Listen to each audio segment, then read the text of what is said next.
दोस्तों, ये कहानी एक सच्चे वाक़ये पर मबनी है जिसे हमारे दोस्त अहमद ने हमें भेजा है। ये वाक़या पाकिस्तान के बनने से पहले का है। इस जमाने में बड़ी बड़ी हवेलियां हुआ करती थीं और इस वक्त के नवाब अक्सर उन हवेलियों में रहा करते थे। अहमद के बकौल इस वक्त उनके दादा लाहौर के करीब एक गांव में रहते थे। वहां बेशतर मकान मिट्टी के बने हुए थे। इस इलाके के लोगों की माली हालत भी ज्यादा अच्छी नहीं थी। वो बड़ी गुर्बत में जिंदगी गुजार रहे थे। हमारे दादा इस वक्त एक कमियार की दुकान पर काम करते थे। छोटी उम्र में घर की जिम्मेदारी उनके सर पर पड़ गई थी, इसलिए दादाजी ने पढ़ाई छोड़ दी थी। काम से फारिग होकर दादाजी अपने दोस्तों के साथ खेलने चले जाते और मगरिब से पहले घर आ जाते और नींद की आगोश में थक कर सो जाते।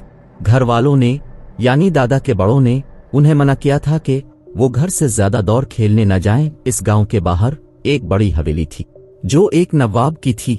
नवाब साहिब इन गुलिस्तान अपनी फैमिली को लेकर शिफ्ट हो गए थे। कहते हैं कि नवाब साहिब बड़ी जमीनों वाले थे, पूरे खानदान के साथ इस हवेली में रहते थे, मगर कोई नहीं जानता कि अचानक वो सब कुछ छोड़ छाड़ कर कहां चले गए। हवेली को बड़ा सा ताला लगाकर रातों रात कहां चले गए।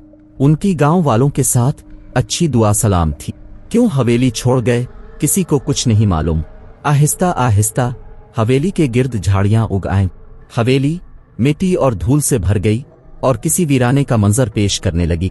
तकरीबन 30 साल से यह हवेली बंद पड़ी थी, कोई नहीं था यहाँ। फिर गांव वालों ने यहाँ पर सरर चीखों की आवाजें सुने। कोई औरत चीखती थी, किसी बच्चे के रोने की आवाज आती और अक्सर एक उधेड़ उम्र आदमी को इस इलाके में भटकते देखा गया। कोई नहीं जानता था कि वो कौन है, कहां से आता है और किधर चला जाता है। बड़े लोगों ने जानने की कोशिश की मगर सब बेसूद। नवाब साहिब का कोई अता पता नहीं था। कहते हैं यहाँ एक नवाब साहिब की मुलाजमा अपने बच्चों और मियाँ के साथ हवेली के पीछे वाले हिस्से में रहा करती थी। फिर अचानक वो हवेली से गायब हो गई और कुछ अरसे तक हवेली वहां से गुजरने वालों को नजर नहीं आए। और फिर नवाब साहिब भी तो जल्दी में सब कुछ यहाँ छोड़ छाड़ कर चले गए थे। वो आदमी जो अक्सर इस इलाके में गांव वालों को भटकते नजर आता था, गांव वालों के बकौल इसका हुलिया मुलाजमा के शौहर जैसा था, जो कि एक बंगाली था। कोई कहता है कि वो मुलाजमा का शौहर था, कोई कहता है कि वो कोई भूत था, मगर असल हकीकत क्या थी कोई नहीं जानता। अक्सर यहाँ खेलते हुए बच्चे जख्मी हो जाते थे। कोई इस वीरान हवेली के पास से गुजरता तो उसके कानों में इतनी चीखों की आवाज पड़ती कि वो किसी न किसी बिला में मुब्तला हो जाता। गांव वालों ने इस रास्ते से गुजरना बंद कर दिया। अगर कोई भूल कर वहां चला जाता तो वो किसी न किसी मुसीबत का शिकार हो जाता। घर वाले दादा को इस इलाके में जाने न देते थे। वो घर के करीब काम करते और करीब ही खेलते।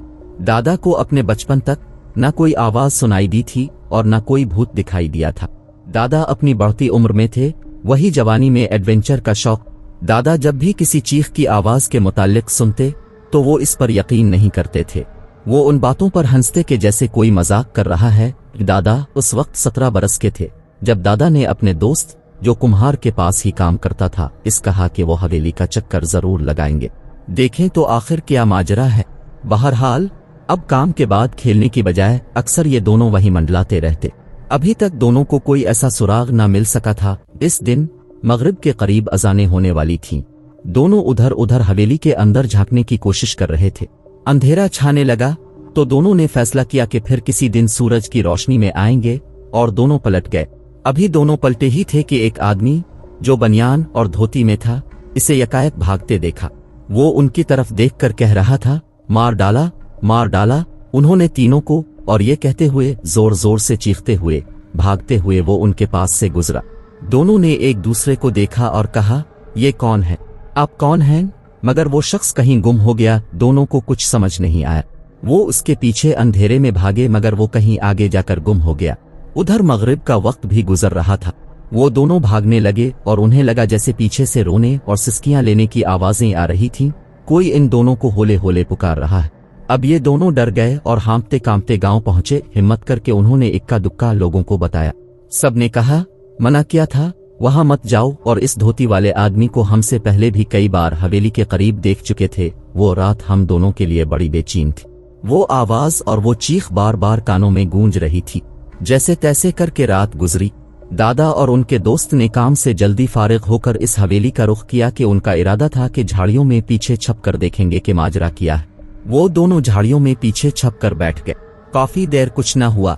हवेली में वही सन्नाटा था, हर तरफ होका आलम के अचानक फिर एक चीख बुलंद हुई और फिर सुनाई दिया, मुझे मत मारो। वो दोनों हैरानगी के आलम में एक दूसरे को देखने लगे कि एक औरत के भागने की आवाज आई। औरत के भागने से इसके पैरों में बंधे घुंघरू छन छन कर रहे थे, लेकिन दिखाई कुछ नहीं दे रहा था। फिर अचानक से बच्चों के रोने की ऐसी भयानक आवाज हुआ में गूंजी जैसे उन्हें कोई मार रहा हो, और वो खौफनाक तरीके से पिट रहे थे। दोनों के औसान खता हो गए। दर्द के मारे वो दोनों गांव की तरफ भागे। उन्हें महसूस हो रहा था कि उनके पीछे कोई और भी भाग रहा है। हवेली बिल्कुल वीराने में थी। दोनों भागते भागते गांव पहुंचे और डर के मारे ये बात किसी को ना बताई और न ही घर में इसका जिक्र किया। मगर दोनों की हालत खराब हो चुकी थी, पसीने में डूबे हुए थे, सांस चढ़ी हुई थी, कोई किसी से बात नहीं कर रहा था और रात तेज बुखार हो गया। दोनों इस नतीजे पर पहुंचे कि गांव में कोई शरारत कर रहा है। दोनों ने ठान लिया कि पत्ता लगा कर रहेंगे कि आखिर ये माजरा है क्या। गांव में सर्दियां शुरू होने वाली थीं, लोग जल्दी जल्दी अपने घरों में दबक के बैठ जाते। दादा और उनके दोस्त शाम में ही खेलने के बहाने झाड़ियों में छपकर बैठ गए कि शायद कोई राज उनके हाथ आ जाए। तब ही दादा के दोस्त ने एक तरफ इशारा किया।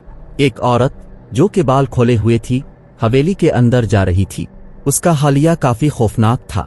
दादा ने कहा, इसका पीछा करते हैं। दादा और उनका दोस्त उसके पीछे चल पड़े। वो दोनों हवेली के दरवाजे तक पहुंचे तो वो औरत दरवाजे पर खड़ी खड़ी गायब हो गई। दोनों देखते रह गए कि आखिर वो कहां गई। दोनों ने एक दूसरे को देखा। हवेली के अंदर जाने का हौसला किसी का नहीं था। एक तो वो झाड़ियों से भरी हुई थी, दूसरा दरवाजा इतना बड़ा था कि फलांगना तकरीबन नामुमकिन था। दादा को महसूस हुआ कि हवेली के सामने बड़े दरख्त पर कोई मौजूद है। दादा ने अपने दोस्त को इशारा किया। वही औरत जो अभी दरवाजे के सामने गायब हो गई थी दरख्त पर चढ़ी हुई थी और अचानक उनको देखते ही देखते कद में लंबी से लंबी होती जा रही थी। उसका कद तकरीबन 8 से 9 फुट हो गया। उसने अपने लंबे लंबे हाथों को दरख्तों की टहनियों में डाला और एक बच्चे को बाहर निकाला और जमीन पर पटक दिया, फिर दूसरा और फिर तीसरा। इसी तरह जमीन पर तीनों बच्चों को पटक दिया। ये मंजर शदीद खौफनाक था।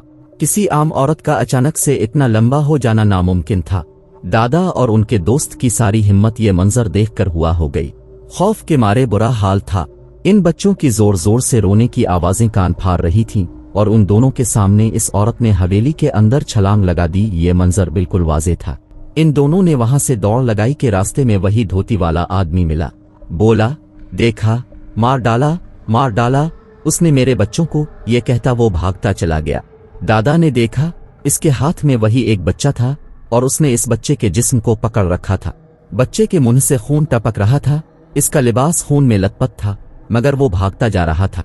ये सब कुछ इतना अचानक हुआ कि दोनों दोस्त जमीन पर गिर पड़े और बेहोश हो गए। उधर घर वाले परेशान थे कि रात होती जा रही है। दोनों बच्चे घर नहीं पहुंचे। उधर उधर सब जगह तलाश किया। छोटा सा गांव था, सब ही में मशहूर हो गया कि दोनों काम के बाद घर नहीं पहुंचे। थोड़ी देर तलाश के बाद दोनों बेहोशी की हालत में हवेली वाले इलाके में मिल गए। उन्हें उठाकर गांव लाया गया, मगर इन दोनों पर शदीद बुखार की हालत थी। होश में आते थे और फिर बेहोश हो जाते थे। बुखार से जिस्म तप रहा था। सब समझ गए थे कि हवेली के पास कुछ न कुछ तो देखा है। गांव वाले उन पर दम दुरूद पड़ रहे थे। वो चीखें, वो मंजर उन दोनों की आंखों के सामने था। उन्हें संभलने में बड़ा वक्त लगा। दादा का दोस्त इतना दबाव की शिद्दत को बर्दाश्त न कर सका। वो नींद पागल हो गया। उसे ख्वाब में सोते जागते, उठते बैठते वो चीखें सुनाई देती थीं। वो मंजर अपनी आंखों के सामने आता दिखाई देता। बच्चों का जमीन पर पेटकने का वो मंजर उसकी आंखों के सामने आ जाता। दादा की भी हालत कुछ ऐसी ही थी। वो भी अक्सर अपने कानों में उंगलियां दे लिया करते थे। उनको चुप लग गई थी। बस वो चुप पड़े रहते, आ तो बुखार की हालत में रहते थे, आ फिर मुंह में कुछ बोलते रहते थे। बोलते थे कि ओ मार डाला, उसने बच्चों को मार डाला। घर वालों ने उन सारे हालात से परेशान होकर दोनों को गांव से बाहर भेज दिया। इस वाकये से इलाके में खौफ व हरास फैल गया। वो दोनों एक लंबे अरसे तक इसी हालत में रहे। ये वाकया ज़बान ज़द आम हो गया। गांव वालों ने पुलिस में रिपोर्ट दर्ज कराई, क्योंकि आखिर ये गांव बदनाम हो रहा था। यहाँ पर लोगों के घर थे, वो ऐसे अपने घर छोड़कर कहीं नहीं जा सकते थे। दबाव पड़ने पर पुलिस ने इस हवेली पर छापे मारे, ताले तोड़े और हवेली का मुकम्मल जायजा लिया। तभी हवेली के पीछे बने हुए कमरे से 5 लाशें बरामद हुईं, जो इतना लंबा अरसा गुजरने के बाद सिर्फ हड्डियों के ढांचों में बदल गई थी। 3 लाशें बच्चों की, एक औरत की और एक मर्द की थी। तहकीक से पता चला कि बच्चों और औरत को कत्ल किया गया था, मगर मर्द ने खुदकुशी की थी। कुछ पता नहीं चला कि ऐसा क्यों हुआ। उन 5 की हड्डियों की तदफीन कर दी गई। आहिस्ता आहिस्ता उन चीखों के आने का सिलसिला भी रुक गया। आज मैं ये सोचता हूँ कि अगर दादा के साथ इस रात वो वाकया पेश न आया होता तो ये राज हवेली ही में दफन रहता। हवेली फिर कभी आबाद न हुई। नवाब साहिब का कुछ पता नहीं चला। दादा और उनके दोस्त वाकये के काफी अरसे तक इस तकलीफ से गुजरते रहे। वही चीखों का सुनाई देना, वही एक आदमी का नजर आना, वही एक औरत के पालों की छन छन। आहिस्ता आहिस्ता घर वालों की मेहनत से और दम दुरूद कुरानी आयात के जरिए इन दोनों को इस मुसीबत से छुटकारा मिल गया। प्यारे दोस्तों, इस तरह की मजीद डरावनी कहानियां सुनने के लिए हमारे चैनल को सब्सक्राइब करें। शुक्रिया।